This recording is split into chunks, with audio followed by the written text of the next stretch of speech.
India आप तक समाचार, कड़वा लेकिन सच।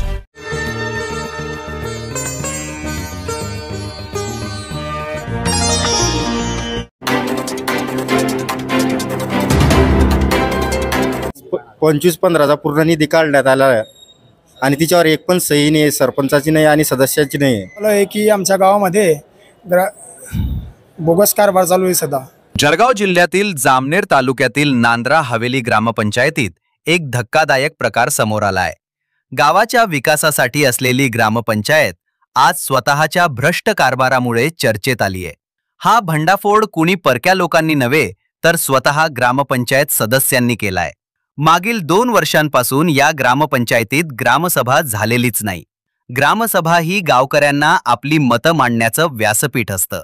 गावातील विकास कामं, खर्चाचा हिशोब आणि नवीन निर्णय इथेच निश्चित केले जातात। पण 2 वर्षांपासून सभा न घेता ग्रामसेवक आणि सरपंचांनी थेट नियम धाब्यावर बसवले। एवढंच नव्हे तर कोऱ्या प्रोसिडिंग रजिस्टरवर सदस्यांच्या सह्या घेऊन नंतर मनाप्रमाणे नोंदी केल्या जात असल्याचा गंभीर आरोप करण्यात आलाय। माझं गाव नांद्रा हवेली, तालुका जामनेर, जिल्हा जळगाव। आमच्या गावामध्ये आज ग्रामसेवक व सरपंच जो प्रोसिडिंग बुक असतो व त्यांच्यावर कोऱ्या सह्या करून सनी काहीच लिहिता तो तारीख गेल्यानंतर सह्या करायला लावतो। आणि आज आम्ही जळगाव ठिकाणी निवेदन आज देण्यासाठी आलेले आहे सीओ मॅडमकडे। प्रकार असा घडला की पूर्ण कोरं आहे। आज 25 15चा पूर्ण निधी काढण्यात आला आणि तिच्यावर एक पण सही नाही, सरपंचाची नाही आणि सदस्याची नाही। तिथे सरपंच असतात का? सरपंच नसतात, त्यांची आई असते, नाही त्यांचा मुलगा असतो। आणि तुमच्या ते प्रोसिडिंग बुक मध्ये काही खोळाखाडी झाले सर्व, काही रक्कम टाकली आणि दुसरेच लिहिली तिच्यामध्ये। तुमची काय मागणी, नेमकी काय मागणी अशी आहे की आम्हाला सरपंच आणि ग्रामसेवक यांची चौकशी झाली पाहिजे, नाही त्यांना निलंबित करण्यात आलं पाहिजे। कोण सरपंच? ते सरपंच सौ चंद्रभागा रामचंद्र पाटील आणि त्यांचा मुलगा नितीन रामचंद्र पाटील हे कारभार पाहतो। तुम्ही कोण आहे तिथले? मी ग्रामपंचायत सदस्य आहे। तुमचं नाव? माझं नाव सागर छगन कांडेलकर। मी राहणार नांद्रा हवेली, तालुका जामनेर, जिल्हा जळगाव। प्रोसिडिंग रजिस्टरमध्ये खोडाखोड करून बैठकींचा खोटा दाखला देण्यात येत असल्याचं समोर आलंय।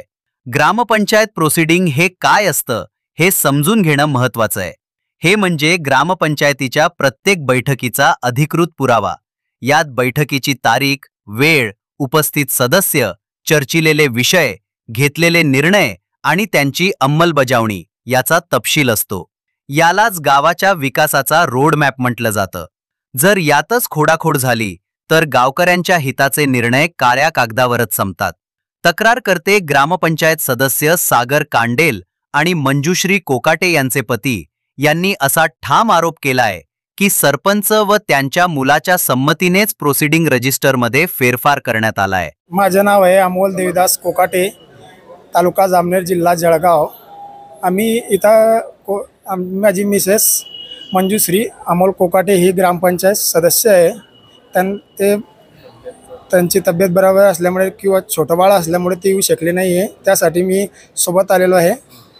तर आम्ही असं आलो आहे की आमच्या गावामध्ये बोगस कारभार चालू आहे सध्या। कारण की पूर्ण प्रोसिडिंग बुकमध्ये, कोऱ्या प्रोसिडिंग बुकमध्ये सह्या करायला लावतात। माझी मिसेस सांगते मला वेळोवेळी। मी मागे निवेदन पण दिलेलं आहे की यांचं चौकशी व्हावी, असं पंचायत समितीला पण निवेदन दिलं होतं मागे, पण त्यांची काही चौकशी झाली नाही सर।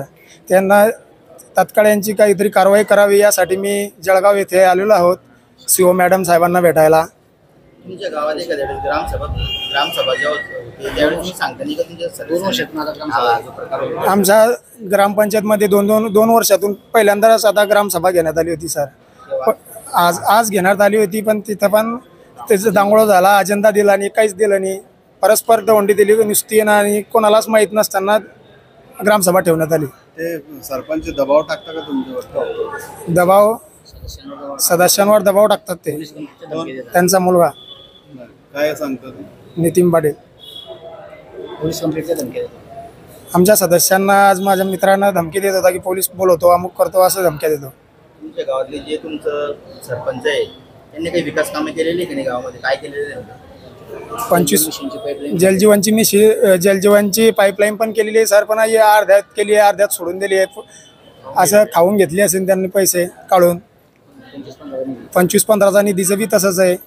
सर्व असंच भोंगळ कारभार आहे सर. आमची मागणी एकच आहे की यांची सगळी चौकशी करावी, पूर्ण जे आमची बॉडी जे बसलेली तिथपर्यंत यांची चौकशी करावी आणि यांना कठोरात कठोर कारवाई व्हायला पाहिजे आणि शिक्षा. या प्रकाराची सविस्तर चौकशी व्हावी आणि दोषींवर कठोर कारवाई करण्यात यावी अशी मागणी त्यांनी जळगाव जिल्हा परिषदेच्या मुख्य कार्यकारी अधिकारी मीनल कर्णवाल यांच्याकडे केली आहे.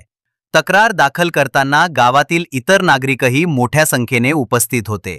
आता लक्ष लागलंय की नियमशीर कामकाजासाठी नेहमीच ओळखल्या जाणाऱ्या सीईओ मीनल कर्णवाल या प्रकरणात काय निर्णय घेतात. न्याय होतो का, की पुन्हा एकदा ग्रामपंचायतीचा भ्रष्ट कारभार झाकला जातो, हे पाहणं महत्त्वाचं ठरणार आहे.